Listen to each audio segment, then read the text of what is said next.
KPCC സംഘടിപ്പിക്കുന്ന സമരാഗ്നി ജാഥ ഇന്ന് തിരുവനന്തപുരം ജില്ലയിൽ പ്രവേശിക്കും.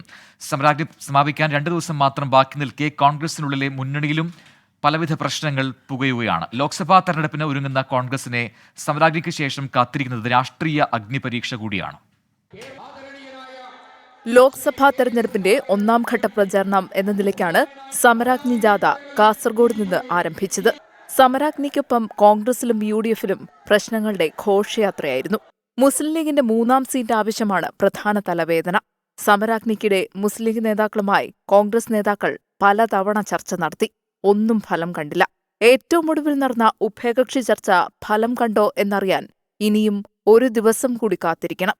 പെരിങ്ങമല പഞ്ചായത്ത് പ്രസിഡന്റ് പാർട്ടി വിട്ട് CPIMലേക്ക് പോയതും അതേ തുടർന്ന് പഞ്ചായത്തിലെ ഭരണനഷ്ടവും ജാഥയ്ക്കിടെ കോൺഗ്രസിനേറ്റ ഏറ്റവും വലിയ തിരിച്ചടിയാണ്.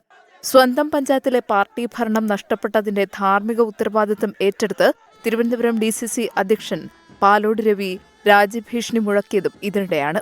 അതിനിടയിൽ നടന്ന പഞ്ചായത്ത് ഉപതെരഞ്ഞെടുപ്പിൽ UDFന് നേട്ടമുണ്ടാക്കാനും കഴിഞ്ഞില്ല.